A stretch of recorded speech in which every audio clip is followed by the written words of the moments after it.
2026 সালের ফেব্রুয়ারি মাসে জাতীয় নির্বাচন অনুষ্ঠানের আয়োজন করে। ডক্টর মোহাম্মদ ইউনুস গত 5 আগস্ট জাতির উদ্দেশ্যে দেওয়া ভাষণে আগামী ফেব্রুয়ারির প্রথম অর্ধে জাতীয় নির্বাচন আয়োজন করার ঘোষণা দিয়েছেন।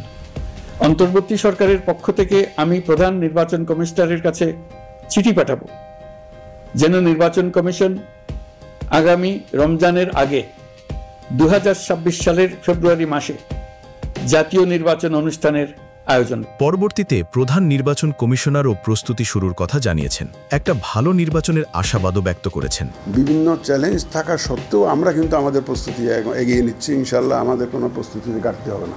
দেশের অন্যতম বড় রাজনৈতিক দল বিএনপি স্বাগত জানালেও জামাত এবং এনসিপি কিছুটা হতাশা ব্যক্ত করে স্বাগত জানিয়েছে। অন্যান্য রাজনৈতিক দলগুলোর প্রতিক্রিয়া মিশ্র। নির্বাচনের সময় 2026-এর ফেব্রুয়ারি মাসে যে ঘোষণা করা হয়েছে তাকে স্বাগত জানাচ্ছে। অবাধ, সুষ্ঠু, নিরপেক্ষ ও গ্রহণযোগ্য নির্বাচন করার জন্যই জুলাই সনদের ভিত্তিতে আগামী নির্বাচনের ব্যবস্থা গ্রহণ করতে হবে। লিগাল ফ্রেমওয়ার্ক অর্ডার এর উপরে এটাকে কার্যকর করতে হবে এবং এই জুলাই সনদ এবং ঘোষণাপত্রের কার্যকরিতার ভিত্তিতে সামনের নির্বাচন অনুষ্ঠিত হতে হবে। রাজনৈতিক দলগুলোর মতামত যাই হোক না কেন, দেশের জনগণের কাছে আস্থা পায়নি ডক্টর ইউনুসের এই ঘোষণা। দেশের সার্বিক পরিস্থিতি নির্বাচনের অনুকূল নয় বলে মনে করছে সাধারণ মানুষ।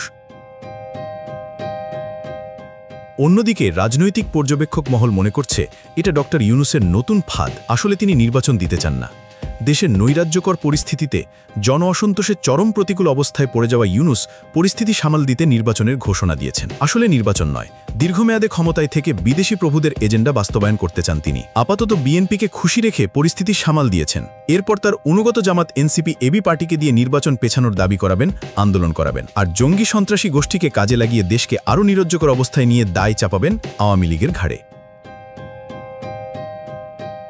পরিকল্পনা অনুযায়ী পরিস্থিতি আবার বেসামাল হলে বিএনপি, জামাত, এনসিপি সহ অন্যান্য রাজনৈতিক দলকে ডেকে আওয়ামী লীগের ফিরে আসার ভয় দেখিয়ে নির্বাচন পেছানোর ঘোষণা দিবেন। আওয়ামী লীগ নেতাকর্মীদের উপর ব্যাপক দমন পীড়ন চালাবেন। তাতে ইউনুসের ক্ষমতায় যেমন থাকা হবে, তেমনি আওয়ামী লীগের প্রতি তার জিঘাংসাও চরিতার্থ হবে।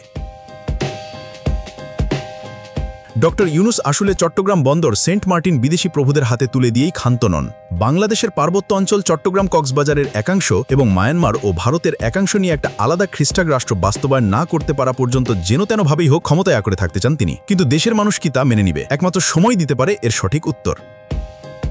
এরকম গুরুত্বপূর্ণ ভিডিও নিয়মিত পেতে আমাদের চ্যানেলটি সাবস্ক্রাইব করে রাখুন।